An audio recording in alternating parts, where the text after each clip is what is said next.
Welcome to the Breech Birth podcast. I'm Sasha Hopkins, private midwife, breech birth educator, and your host. This is a space to hear the real, raw, and powerful stories of women who have experienced breech birth in all its layers. Each episode features honest conversations with women who've experienced breech firsthand, offering insight and reflection. This podcast was born from the knowing that these stories need to be heard to inform, connect, and reclaim the story of breech birth.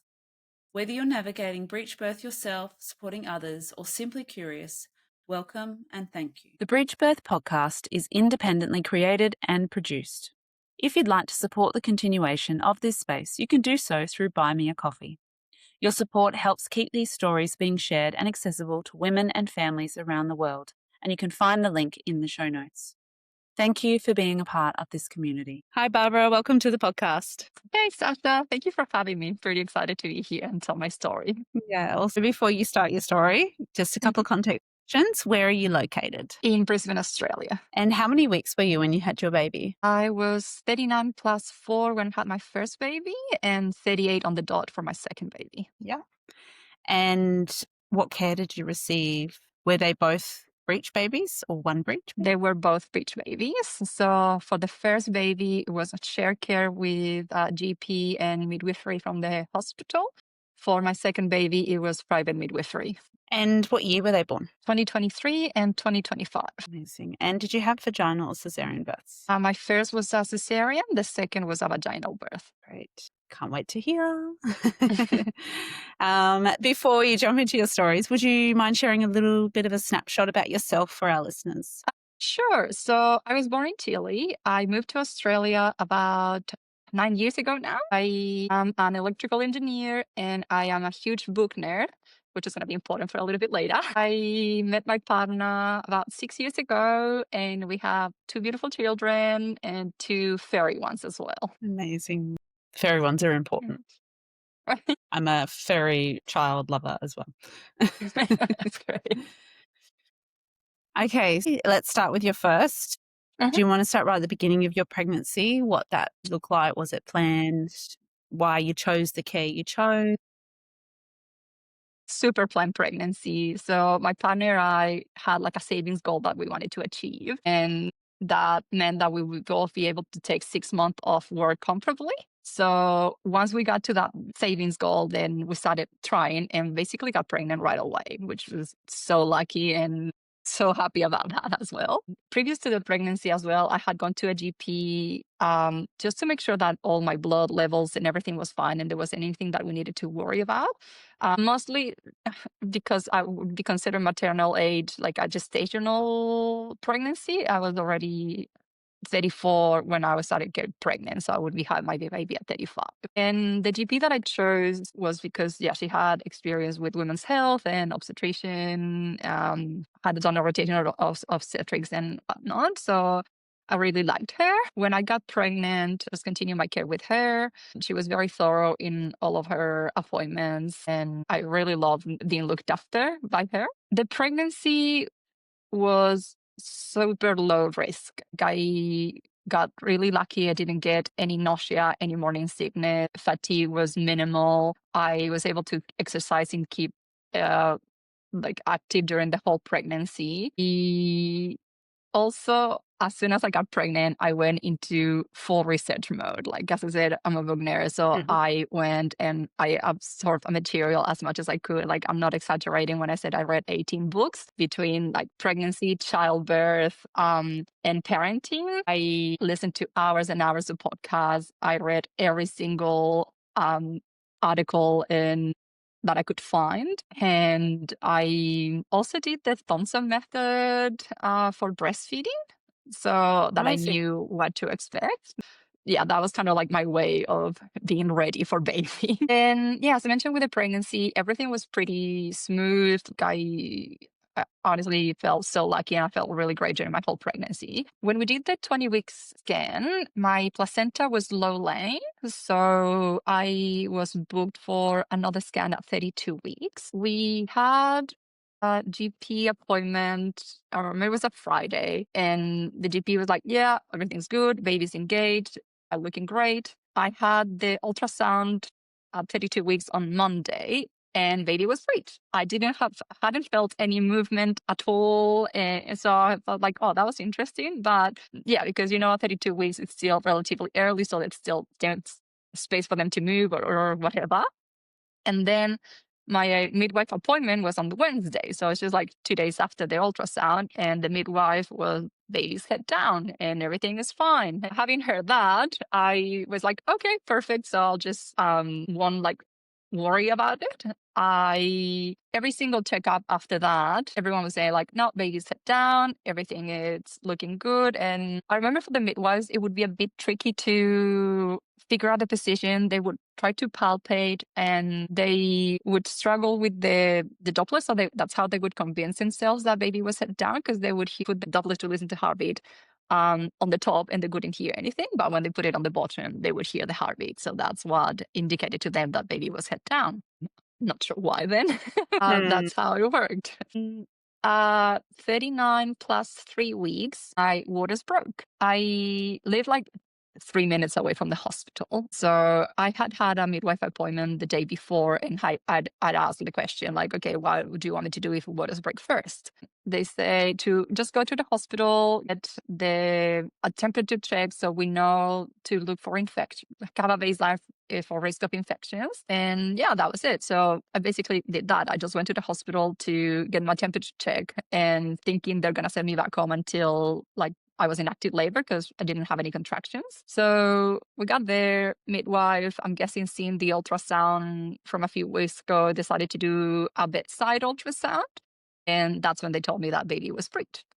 So I wasn't having contractions, so I wasn't really in any rush to make any decisions. I should actually mention that with all of the reading that I had done, I was really convinced that I wanted a physiological birth. So I had hired a doula and we did a hypnobirthing course with her. So both my partner and I were really on board with this birth plan that we made and how we wanted the birth to go. And yeah, so when they told me that baby was breech, I knew that that hospital policy didn't deliver breech babies. So they were going to ask me to do a C-section. I waited for my partner and my doula to arrive. And yeah, we had a conversation between the three of us. And basically, I decided that I didn't want to birth there because I did not want a C-section. So I asked to be transferred to another nearby hospital that I knew had the training for breech babies. The midwives on the schedule called the hospital and asked if they could transfer me. The hospital said that they couldn't for whatever reason. So the midwife, what she did is basically said to me, like, if you show up, they cannot refuse care. That's what I did. So she just printed photocopy of my patient file, I guess, from my details and gave it to me. So yes, we drove back to my place. Well, I had a shower. I kind of got ready, lay down a little bit, and then decided to go back to the hospital. Not because I was in any rush, and my plan was always to wait for as long as possible. But the fact that now I didn't have like a provider to look after me was a little bit unnerving. So I just wanted to go to the hospital and see like, okay, we can make this happen for you. So, plus, it was no longer like a 3-minute drive. It was now an hour drive. That was also something that I needed to consider. And yeah, we drove to the hospital, obviously got there. I should say my waters broke around 8 or 9 p.m. And then we got to the other hospital middle of the night around 2 or 3 a.m. The obstetrician that was on shift was like, yeah, we deliver breech babies, but with moms that we've been working with, not people that just kind of show up. They wanted to get a little bit more information. So I was asked to get an ultrasound the next day with the technician. And yeah, basically went from like the birth suite where they have received me, and then they took me to the maternity ward to kind of sleep a little bit. We had the ultrasound the next morning.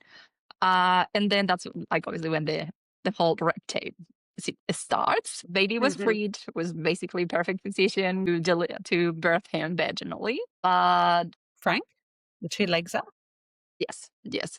Oh, because my waters have obviously been leaking for quite a while now. Like the accuracy of the ultrasound, I knew was going to be super off. On top of the fact that ultrasounds during the third trimester are already very off. And baby was estimated to be almost 4 kilos. Hospital policy was for breech babies under 3.7. So that was already like saying, yeah, we're not really comfortable with you doing this, but blah, blah, blah. And then other things that happened was that my partner called his mom. She used to work as a nurse, and just wanted to get kind of like a feedback from her. And then she told her the story that two of her kids had been breech babies. And actually the first baby had gotten like head was stuck, and it became a little bit dangerous for both of them because the doctors that were attending for her didn't have training for breech babies. So it became like a risky situation for both. My partner was now a little bit scared because, well, yeah, during that was a bit nerve-wracking for him. And then we talked to the doctors and asked him, like, okay, what's your experience? How comfortable do you feel with breech babies? And the two OBs that were on shift, one said that had only assisted for one breech birth, and the other had 3 breech births. So it wasn't giving us a lot of confidence. And furthermore, when we pressed again, asking like, and would you feel comfortable doing the maneuvers if baby does get stuck for whatever reason? And they're like, no, not really. So that wasn't putting me at ease. Like I knew my body could do it. Like, I had read like Ina May Gaskin Guide the Child to Childbirth, and I knew like the birth position for breech would be either standing up or on all fours. So I was like prepared for it and to go ahead with it. And to be fair, both my partner and the doctors were like, if you want to go ahead, we will support you.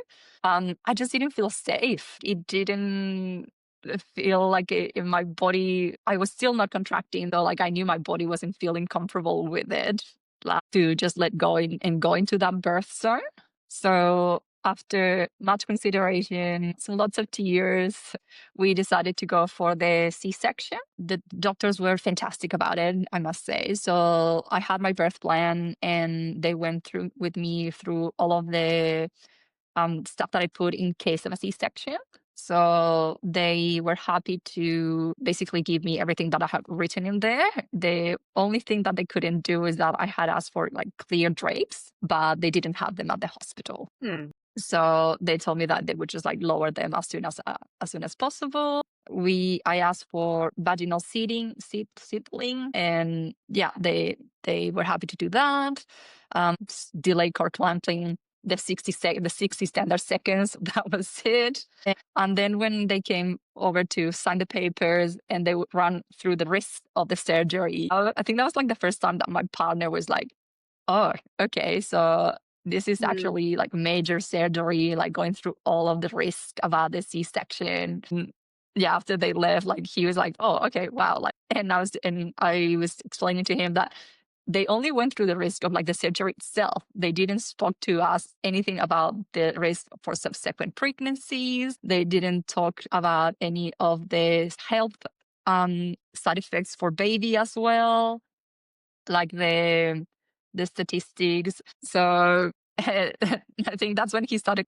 It's so good that you knew that there's actually a lot more to it than that, and that you could explain that to him as well, so that you had a really good, thorough understanding. Yes, indeed. So, and I think that also opened his eyes, and like he kind of knew about it too, because prior to being in the hospital, like we talked about it quite a lot. Like I explained why I really wanted a physiological birth, why I was preparing so much for it. Like I was doing like meditation during the whole pregnancy. I was seeing an osteopath to make sure that my body was like properly aligned. And like the osteo that I was seeing, it was really great because she's a good friend of mine and she specializes in pregnancy and newborns. So my body was like in the perfect situation, I guess, to birth baby. But yeah, like when we got to the point like of choosing which way to go, as I mentioned, I wasn't feeling comfortable with the providers that were looking after me. As low risk as something would have been that could happen, that could go wrong, like I was already like, I love numbers and math, but 10% of women break waters before contractions. So that was already then only 3 to 5% of babies present breech at term. So the odds were already kind of not going really well in our favor. So if something were to happen with baby, that head would get stuck or whatever. Yeah, I had zero faith in the doctors looking after us. And also, I guess, didn't really want to bring like my partner's fear into the birth room either, because he was going to be my biggest support. Unfortunately, because I should mention the doula that I hired couldn't be there with us most of the time, because after we got transferred to the maternity ward, like, they only allow one person. So yeah, she had to leave, and I didn't hear much from her during the rest of the day. I guess she was just kind of like giving us space to process and decide what we wanted to do. And yeah, I guess that's it. And then So did you have your cesarean? Did you have your cesarean at the hospital that you went to intentionally for a vaginal birth, or did you go back to the original? no, I just stayed there. Like, it didn't make sense to go back. Yeah. So yeah, and also one of the reasons why we stay there is because the obstetrician that were in that hospital had a much nicer bedside manners than the obstetrician that was in the first hospital that we were in. Like, the way that they were pushing for the C-section and just saying that that was like our only choice, it just didn't feel nice. It didn't feel great. So when we did talk about should we go back or not, and it's like, no, not really. We want to stay with this person because we feel more safe with them, more comfortable with them. When I was getting prepped for the surgery, I was a mess. I was in tears the whole time, and the midwife that was like kind of like rocking my socks. I cannot remember at what point it was, but she's like, you can say no. You don't have to go ahead with the surgery. And I feel that was such a good thing to say for another mom that's been pressured into a C-section through cascade of interventions or whatever other reason. Because I think that would help another person to say like, okay, actually I cannot do this. For me, it felt the opposite. It actually felt a little bit more gutting, because like, no, I am choosing to do this, and it is my choice, and I'm not being pressured into it, in the sense that I'm not giving out any other options. Like, and that was a kind of also like my first eye-opening in the sense that, okay, I am choosing to do this. I'm not being led into it in a way that other than the red tape and the lack of preparation from the hospital system, I guess. So we went to the surgery. The surgery was, again, super straightforward. I think it was in and out in less than 45 minutes. The anesthetist was very calming. I got like the needle went in first try. That was great. I cannot remember who it was, but somebody asked for my phone to take photos, like without even us asking. I kid you not, I got like 500 photos from from the birth, so that was fantastic as well. Like, my playlist was playing, and I had this song that I wanted baby to be born. I asked for that song to be on repeat, and I just started singing the song, and it's just like the tears came again, but it was a different set of tears. It was just like, okay, I'm gonna meet my baby now. This is exciting. And as soon as baby was born, I remember telling my partner, because he was also like crying and very sad through the whole situation, but mostly because of me, because of like he knew what I was missing on. And when baby was born, like, I remember turning my head and looking at him and saying, like, it doesn't matter. Like, it really doesn't matter how he's born. Like, he's here. So they took him away. I didn't get skin to skin immediately, but from the photos, I have like the track record, and baby was back to my chest in less than 7 minutes. So it wasn't like a huge separation. And same for my partner. Cannot remember if he was ever not by my side. Maybe when they were like rolling us into the theater, but I'm pretty sure I don't remember being away from him at all. And yes, after that, they roll us into like the recovery area, and baby had the breastfeed there, and then we went back to the maternity ward, I guess. I remember the next morning, or at some point, the midwives come to give me painkillers medication, and I asked what it was, and they're like, oh, it's just painkillers. Yeah, but what is it? And they're like, okay, now, yeah, this is codeine, I think it was. And I refused that. So I asked, what else can you give me? And they said, like, yeah, we can give you Panadol and ibuprofen, but it's just not going to be enough. And you're going to be in pain. I said, I want to try and give it a go. Like, if I do really need it, I'll ask for it, but I would prefer to stay with paracetamol and ibuprofen. And honestly, it was more than enough. Like, it wasn't a problem. Like, the healing of the C-section was, again, super straightforward as well. Like, I was not in a lot of pain. I was able to move the next day. I took it really easy as well in my recovery, like during, like, especially those first 6 weeks. I think something that really helped as well is obviously that the fact that my partner was there with me the whole time. Like, he didn't have to go back to work after 2 weeks. Like, as I mentioned, the plan was for us to both be off work for 6 months. So he was amazing during the postpartum period. I told him, my job is to feed baby, your job is to feed me. So he took that very seriously. Perfect. Exactly. I remember being breastfeeding and he just like spoon feeding me and stuff like that. So that was fantastic. And how long were you end up being in the hospital for before you went home? So baby was born Friday at 9:30 p.m. and we left the hospital Monday like at 2 p.m. or something like that. So that was like 2 days, maybe 3. The breastfeeding was not really straightforward. So breastfeeding was a bit of an issue for us, even though he latched kind of like in the recovery ward. After that, he did not latch at all because I had done the Thompson method course. I kind of like knew, okay, this is an issue. And one of the first things that I did is book an appointment with a lactation consultant from them. So we had a video conference call and set up like a plan. The hospital also gave me a lactation consultant came to see me. She was like, you're doing everything correctly. It's just baby that won't latch. And she said the same thing the other lactation consultant said, that most likely because of the position, his neck was very like tight and he couldn't like really latch properly.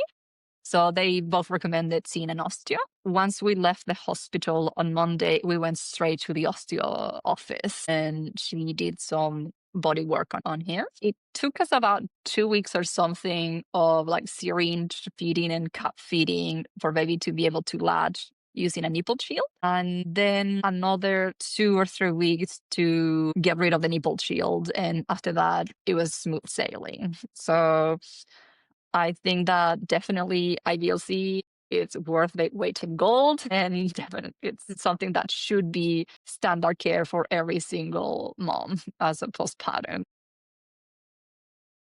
Absolutely. And the osteo, just, yeah, I find it amazing. Just the little things that they can do and not even realizing, just subtle things that can make such a difference to the breastfeeding experience. I was just going to ask how long you breastfed.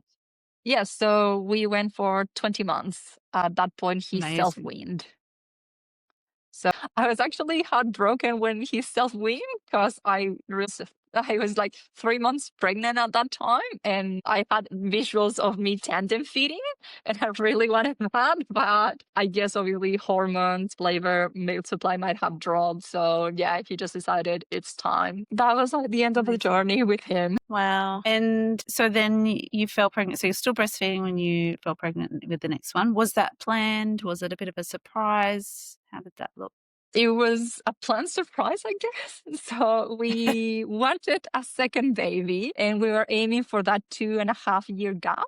So we said like, okay, let's start trying to get pregnant after March, mostly because in February we had a trip to Japan to go snowboarding. So we were like, yeah, okay, after the trip, let's get trying. And obviously life doesn't happen the way you plan it. And it was a really kind of a funny situation because my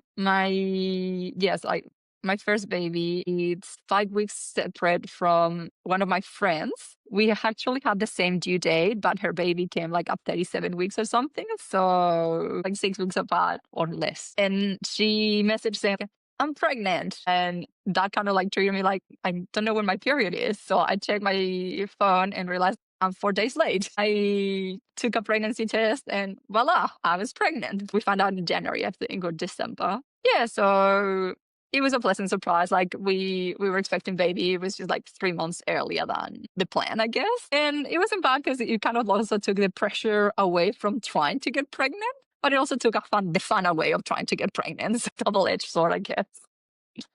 Yeah, And how was that pregnancy? again, very low risk pregnancy. It was great. No nausea, no morning sickness. The fatigue did hit a little bit stronger than the first one, but I also attribute that to the fact that I had a toddler to look after. So being pregnant with a toddler is a different game, isn't it? Oh, something I was gonna say is that when I had the OV came to see me at the hospital, the next day after the surgery for my first baby, he said that my uterus didn't have like a different shape, and that I was like really good candidate for a VBAC. So that was a great confirmation because even before going into surgery, like I knew I was gonna have a VBAC for my next baby. And something else that during the whole research that I'd done with my first baby, I was getting more and more inclined to do a home birth.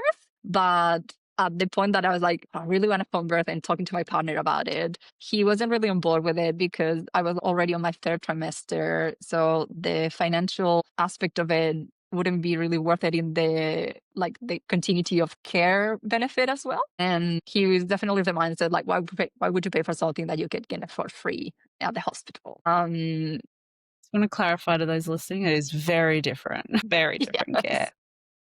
Very different care. That's why you pay. And that's why you pay. Exactly right. Yeah.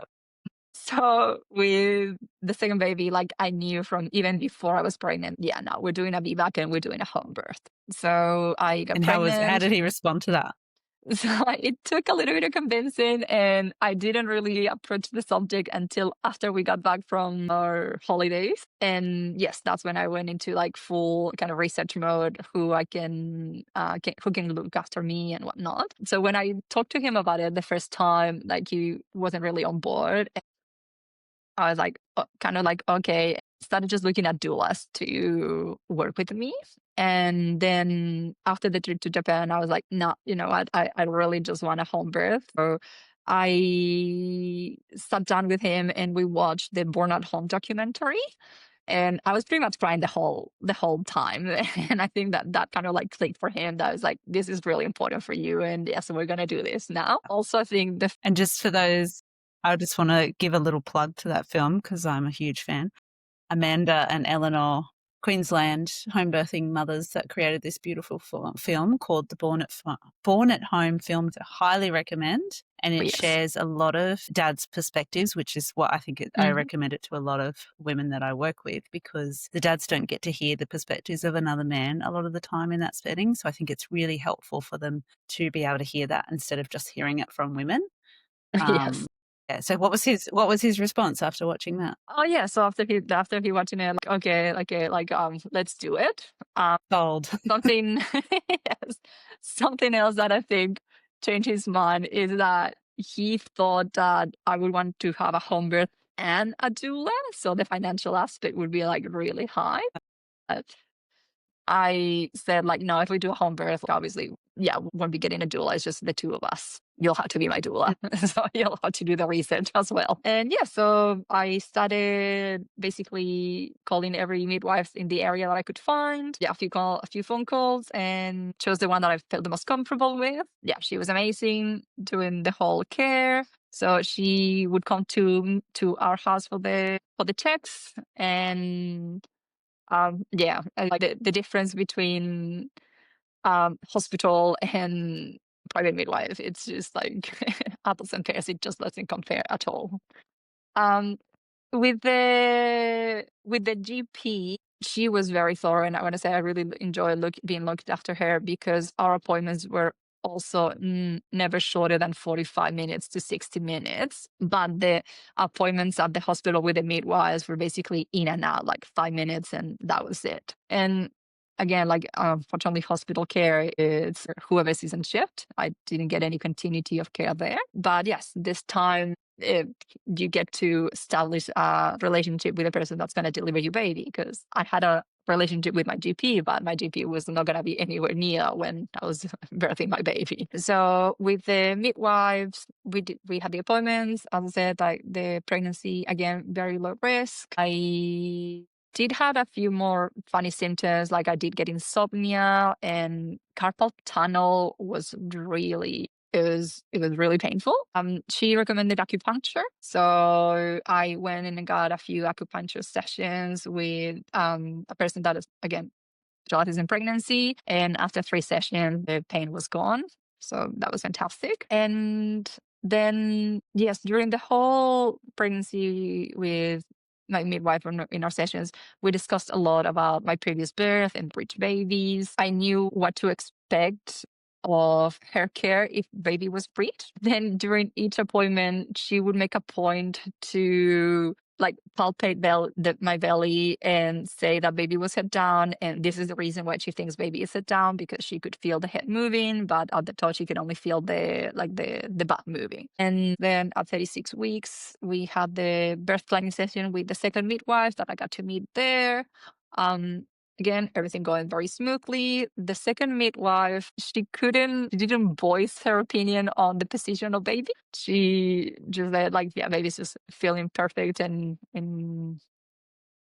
heartbeat and size and all of those things. Then at 37 and 5, I had a chat with my midwife because the next day we were going to go away for our baby moon, and I had a photo shoot as well. And this was a Thursday, had the appointment with her, and we were talking about how it was very unlikely that my waters was going to break first, because again, that only happens to like 10% of women, that I would most likely be going into labor around that 41 week mark. And then we just kind of like, yeah, talked about everything else. Then that night, my waters break. Because obviously babies have different plans. They do whatever they want. I remember like it was like 1 a.m. and I woke up like kind of knowing that my waters were going to break, because I could feel I don't know if they already started leaking or not, but I just remember running to the bathroom and like the gush of water. It wasn't like a huge gush. But yeah, definitely, okay, this is it. This is happening again. My waters have broken. I put a pad, went back to sleep, and then another 45 minutes later or something like that, I felt that I needed to go again to the bathroom. So same situation, I went, and another big gush.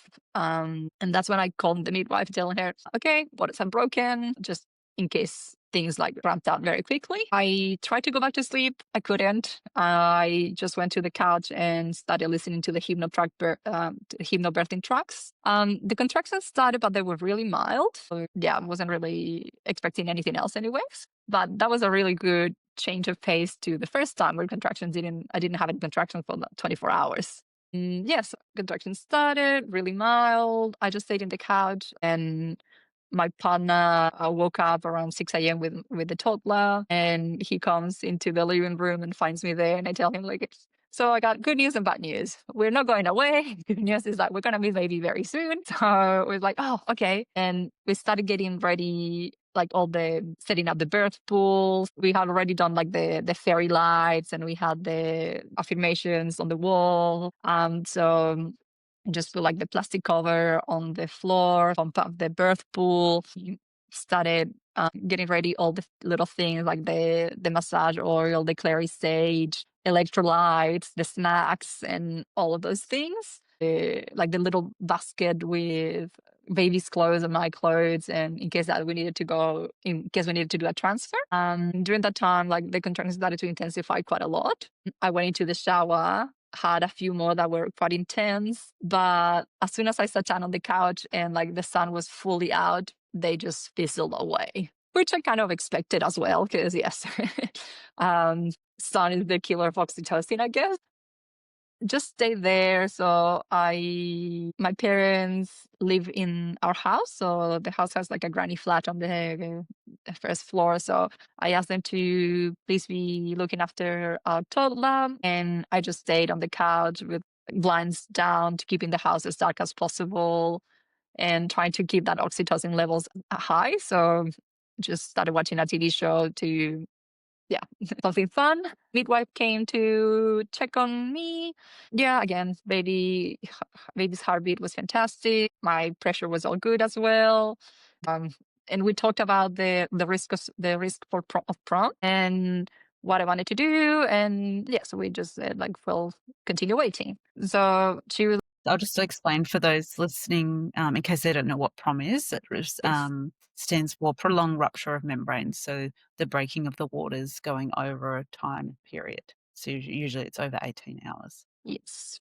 So she was fully expecting for me to go into full labor like that Friday night. Friday night came. During the day, I had like really mild contractions again, like they were on and off. Like I could feel them every 45 minutes to an hour or something like that. But didn't stop me at all. Then at nighttime, they started to get a little bit more frequent and a little bit more intense. I tried to sleep, but again, I couldn't. So I just went back to the couch and I can pad up the birth sling and the TENS machine.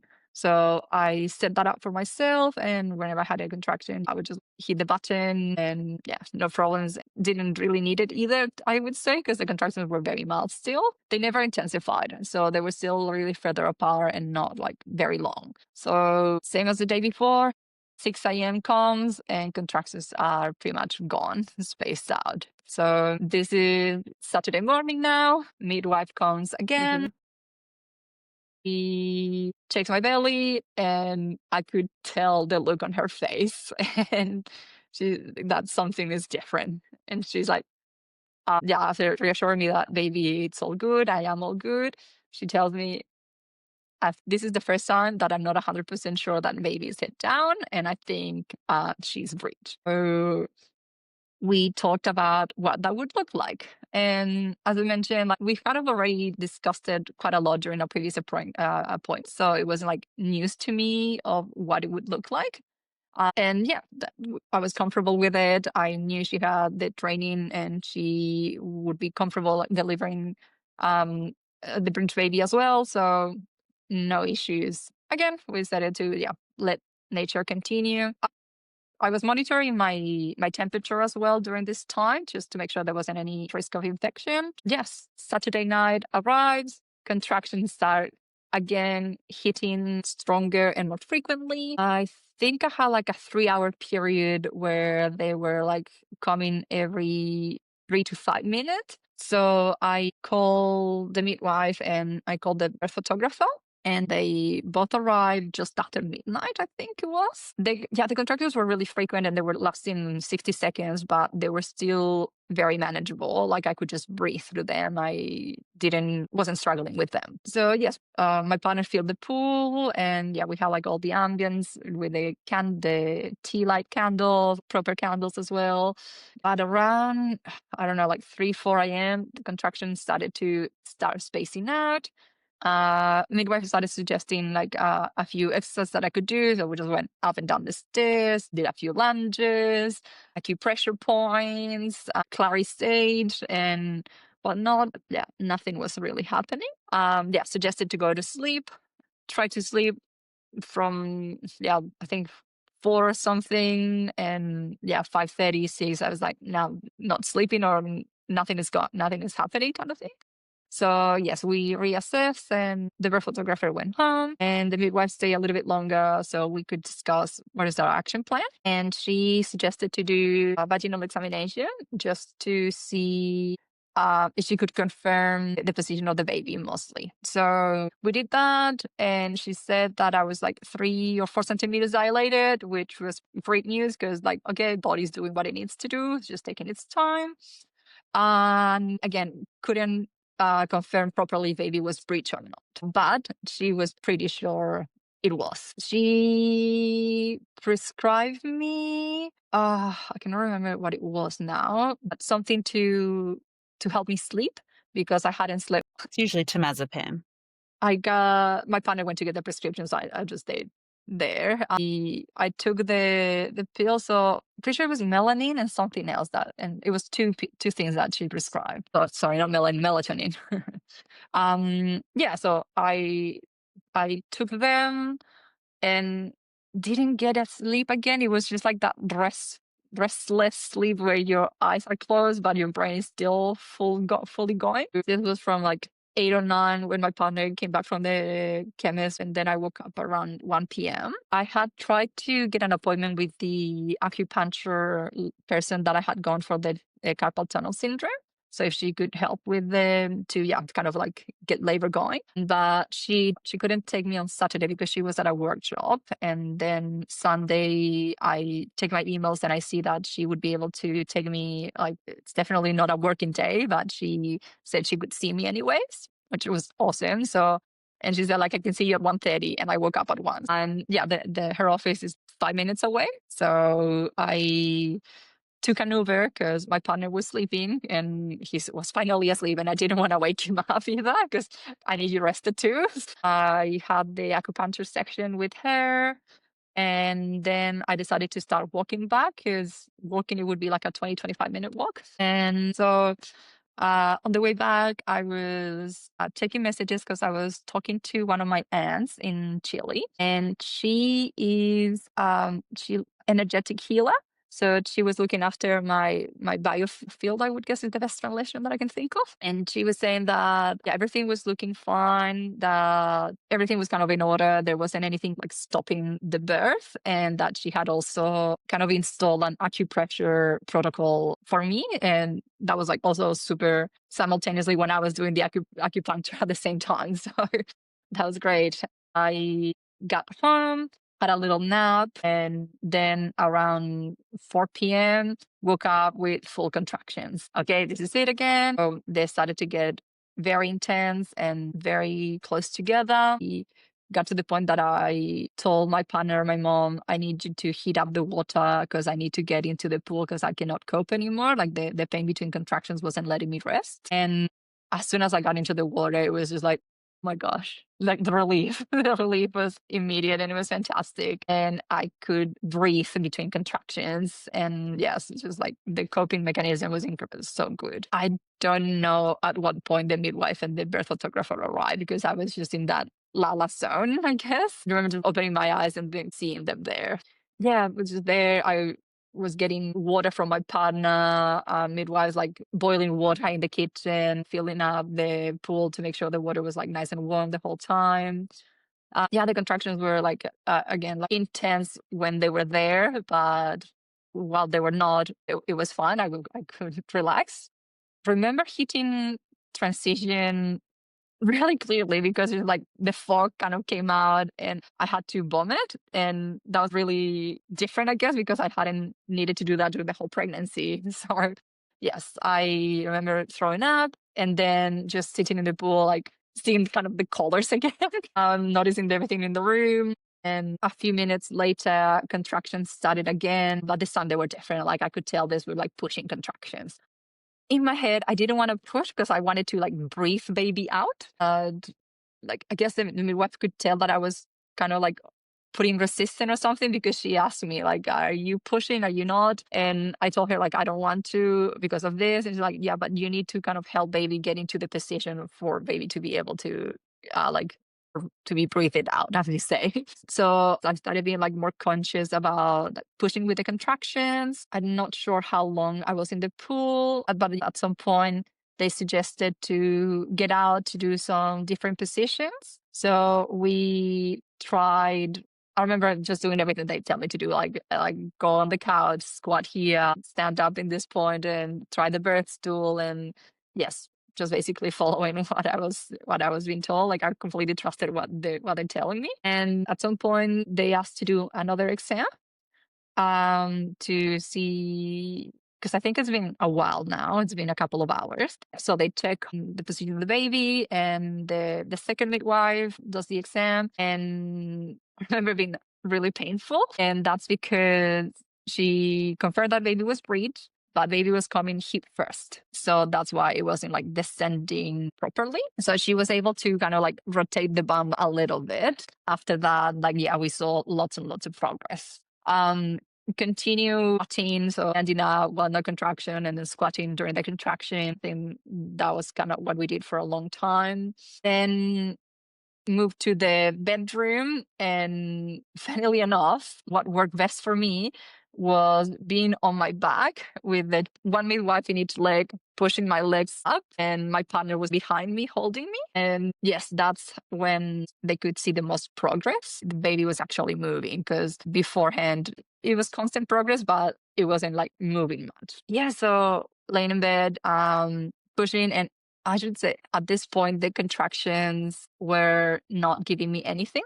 I remember that I had to do basically all the pushing. So then I would feel a contraction come, but it would last like less than 10 seconds, and it wasn't like strong at all. So the whole pushing baby out was mostly me. Baby was doing that really annoying thing in and out a lot. So we could see it get into kind of like ramping and getting to the edge and then just like going back in. I was getting really tired at this point, because from the videos, I know that I started pushing around 10 at 10 p.m. Baby was born at 3:30 a.m. So it's been like 5 hours of me pushing. I was being given honey to keep like my energy up. Again, the contractions were really rubbish. So the midwives pushing the acupressure point. Clary stayed on my nose the whole time. My partner just like playing with my nipples to get something going. That's what we did for a long time. And yes, then we finally were able to like get a little bit more progress. I could see my baby getting close, and so much meconium. It was insane. So much meconium. Every time for a food, you would just see the black thing just coming out. I had the mirror so I could see. Yeah, that was really funny. And then at some point, my midwife tells me, like, Barbara, on the next one, baby needs to come out. So I kind of like give everything that I have left in the tank. And finally, her bum comes out and the legs come out. And then the midwife started to do a few maneuvers. So she got the feet out because I was laying down. She didn't have gravity to help her. So she got the feet out so I wouldn't tear, I guess, so they wouldn't damage me.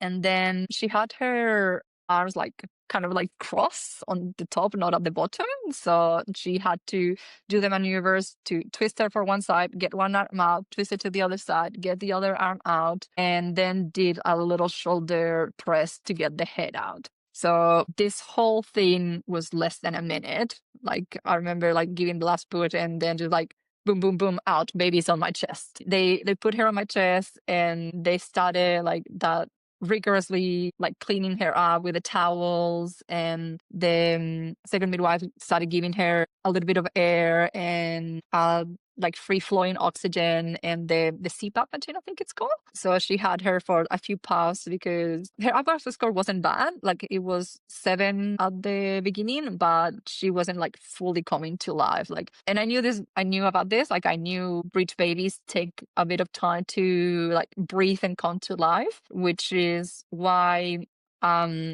one of the things that the midwives told me that was going to happen is that they were going to call QES, so the ambulance, and the ambulance was going to be outside of my house with the paramedics on standby just in case the oxygen that they had wasn't enough and baby needed extra.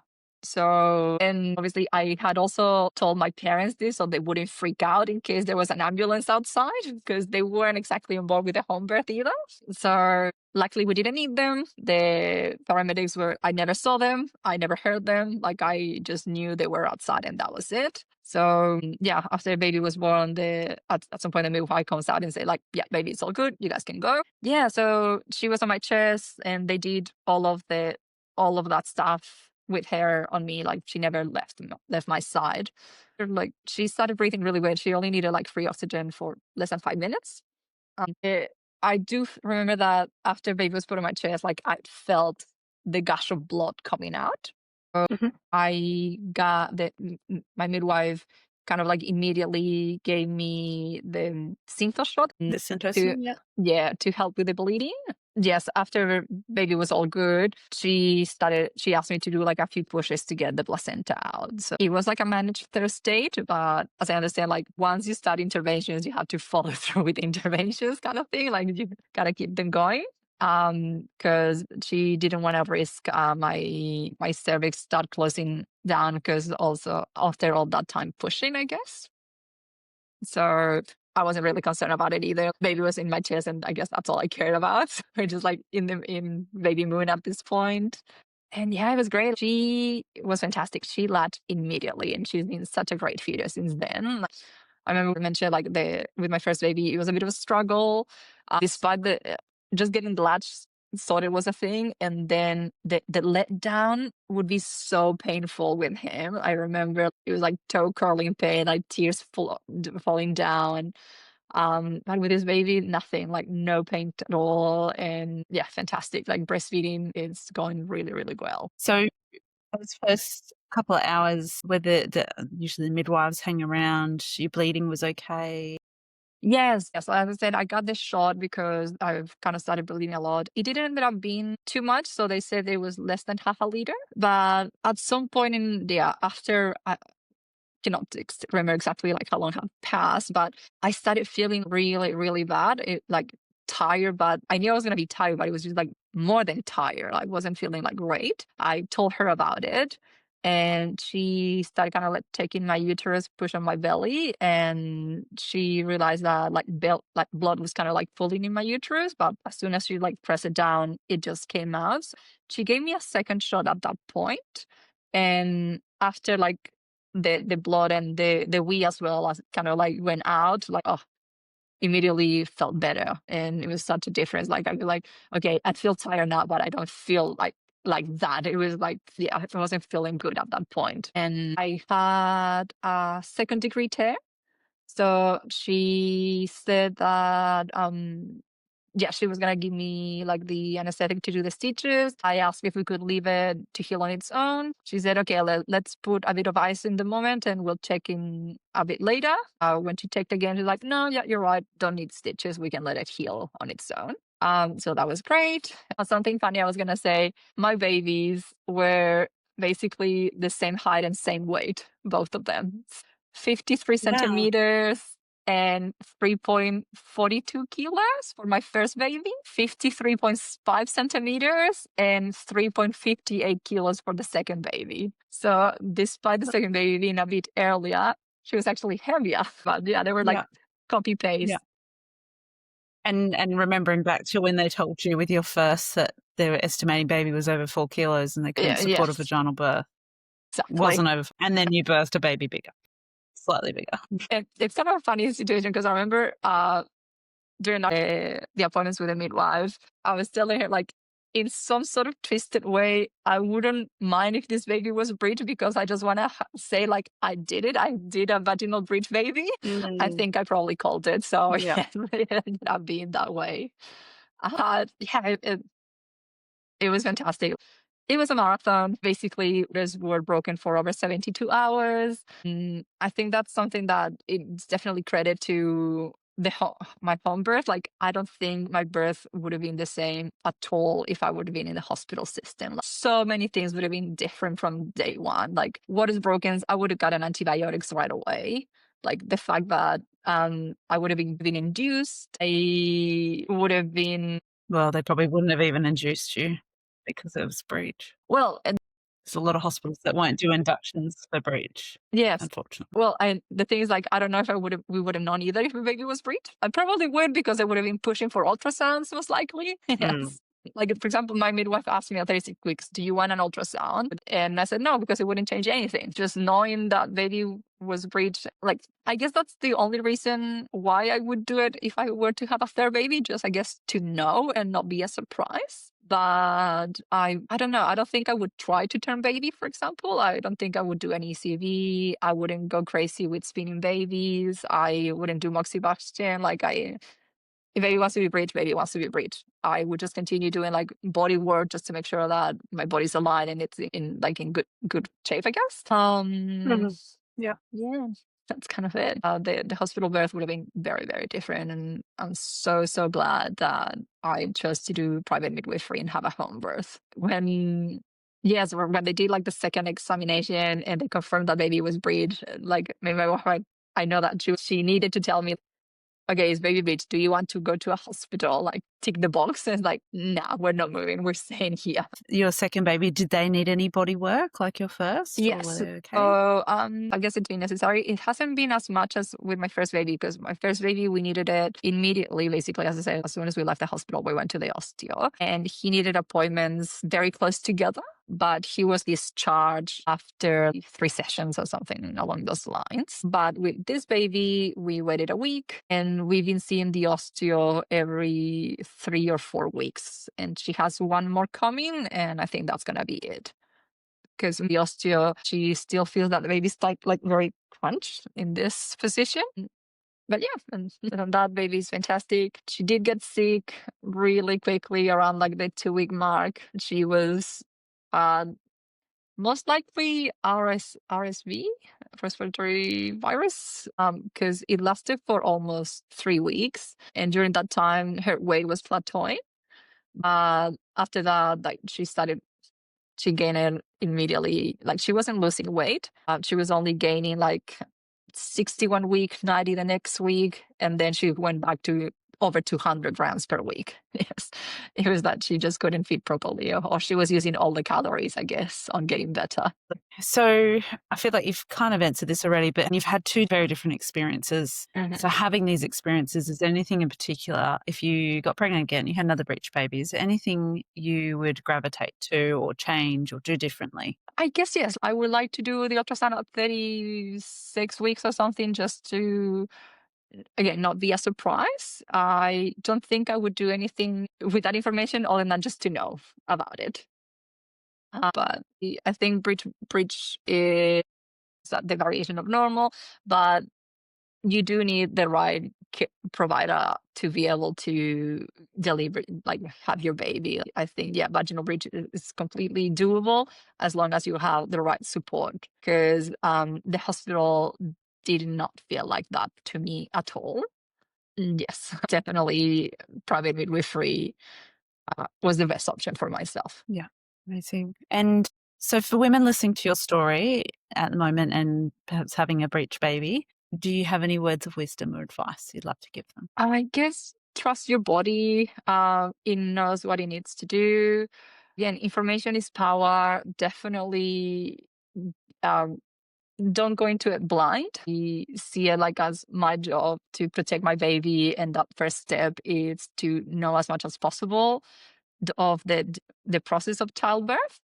And yeah, just like surrender to the whole process, I guess. It's not easy. It's definitely not, but it's definitely transformative in really good ways. But also do not romanticize it, because I feel so many women